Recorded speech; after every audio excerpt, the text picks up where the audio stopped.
Hey guys, Peter here to tell you about the latest from Michael Schenker Group Universal, out May 27 on Atomic Fire Records. The album has 13 tracks, 52 minutes in length, and this is the band's 15th full-length studio album. They are a German hard rock heavy metal band. As far as the construction goes, this album has a very nice flow, a very subtle flow. It's an album that each song works in the individual basis, but when you put them in the context of the record, it's undeniable the value that they offer to the track that comes after. It's not an album that has peaks and valleys. It's not an album that's a roller coaster ride. You don't see massive changes or massive differences from track to track. What you see is a gradual movement, a gradual improvement, songs pigging back on the soundscape, on the atmosphere, on some of the elements that the previous track had, enhancing those, refocusing it, reshifting it, allowing you to feel like that the album is still taking you forward, is still moving, but at the same time staying very consistent with what is offered before in terms of what's going to offer you next. So I like this design because it keeps you going. It's an album that doesn't pause, it doesn't break, even though it has some songs that feel a little bit slower because they're more introspective, they're more melodic, they have a little bit more of an emotional baggage to it. But those tracks are almost necessary in order for the album to feel more complete. So it's a record that has a great design, a design that always takes you forward, that allows you to stay engaged with the record from start to finish, and the 52 minutes in length go by in a blink of an eye. As far as the soundscape is concerned, this is a very good, solid sounding record from start to finish. The nuances that exist on the sound are based on what's driving these tracks. Obviously, if you're going to get more of an arena rock and roll style song, it's going to have more energy. The guitars are going to jump a little bit more into the forefront. They're going to be a little bit more of the drivers of the experience. If you have a song that's a little bit more of a ballad that feels a little bit more introspective, more emotional, then you know that the soundscape is going to change ever so slightly because it's about the other elements. It's about creating the atmosphere. It's about making you feel something unique to that song, not necessarily just giving you the intensity and the movement that some of the more open tracks have. So this is where the nuances exist within this album. But regardless of where you're looking at each individual song, the quality of the overall soundscape, of the mixing, of the production is very high from start to finish, which allows the record to feel together even though there's a lot of moving parts. You have a lot of different vocalists on this record, you have a lot of different guest musicians on this album. It's an album that's almost built more like a compilation than a record, so you have to create some sort of a red line that connects all of these different moving pieces. Otherwise, the album is going to feel very chaotic. It's going to feel like it doesn't belong together. The songs may be great, but they don't have a life that allows them to interact with one another in a positive way.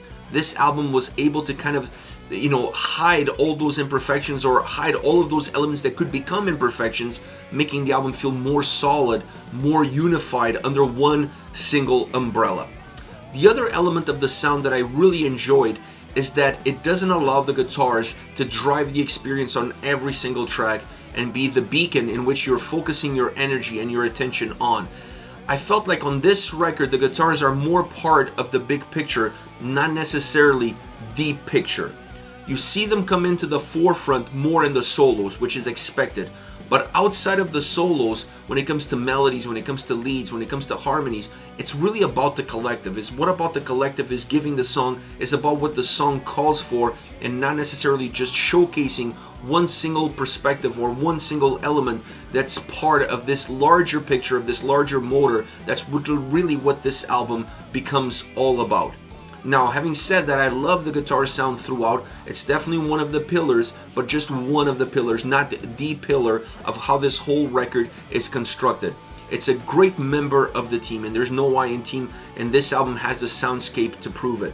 And then you have the drums in behind that really make the sound of this album feel together, giving it a little bit more soul, giving it a little bit more of a heartbeat, feeling warmer. This is a very warm sounding album. It doesn't feel overproduced.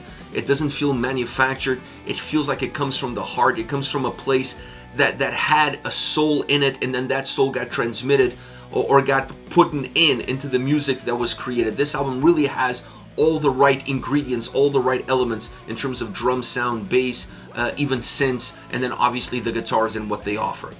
And then on top of all of this, you have the vocals, because if there is one element that jumps into the forefront, and that it is the guider, the unifier, the one that controls the existence and the movement on every single track is definitely the vocals. You have a lot of great vocalists on this album, like Ronnie Romero, who's going to be touring with Michael Schenker Group on their upcoming tour. You have Michael Kiske, you have Rolf Schapers.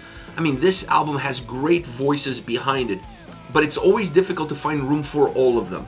Having great voices is not necessarily equal a great sounding record vocally. You have to find tracks that they can work, they can excel, that they can really showcase everything that they have to offer, but still allow the album to feel as one, and like I said earlier, not necessarily a compilation. Vocally, I felt like the album achieved that goal. If that was the goal, it was achieved. At least from my perspective, it should be the goal, and it was definitely achieved. It's an album that has a sense of uniform, while the vocals are different, while these vocalists are different, and they bring different elements, different delivery, different tonality to these songs. They were matched with a perfect sounding track in order to get the most out of them and the most out of the track.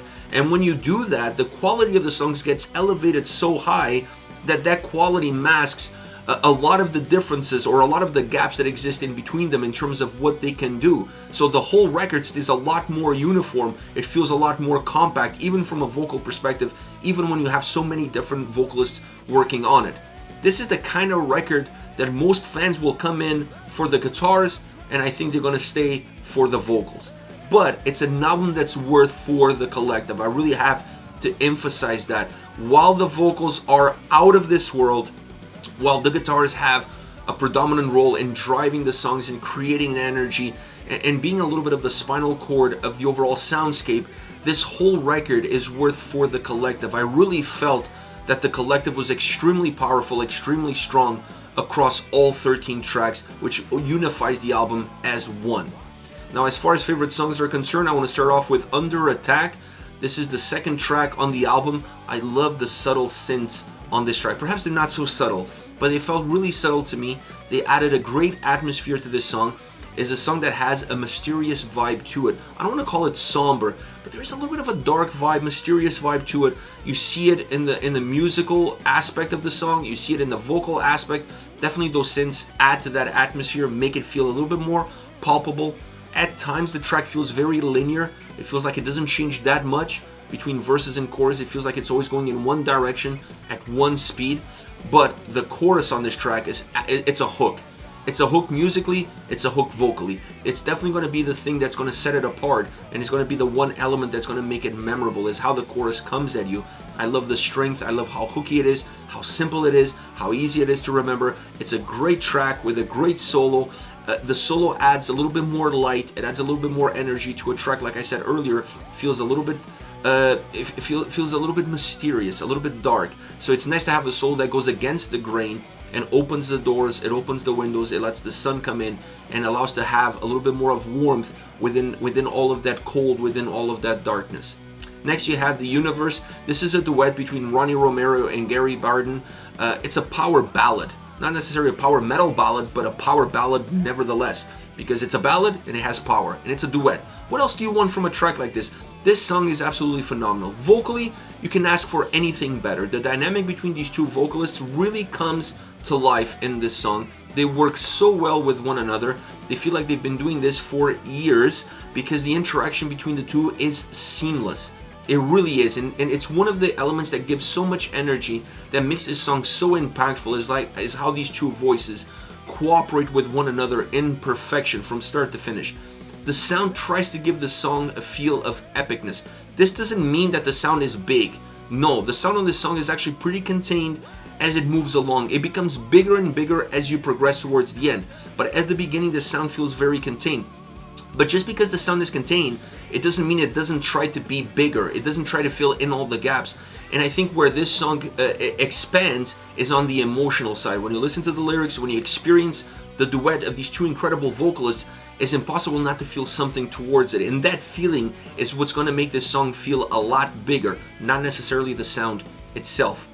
Last but not least, we have Yesterday Is Dead. This is a balls-to-the-wall rock track. It has a lot of similarities with Under Attack, but Under Attack I felt musically was a lot more linear. This one is a lot more dynamic. You definitely feel the differences between chorus and verses and how they move and how they come along and how different they are in terms of the energy that they actually give to the track itself. But the chorus, once again, very hooky, very, very memorable, and definitely the element that's going to make you come back to this track time and time and time again. I love this song. I love the energy. It's Under Attack turned all the way to 11. That's what Yesterday Is Dead is all about. This is it. Michael Schenker Group with Universal, out May 27 on Atomic Fire Records. Let me know your thoughts on the band, on the singles. Use the comment section below. I'll be reading those and getting back to you. Take care, guys.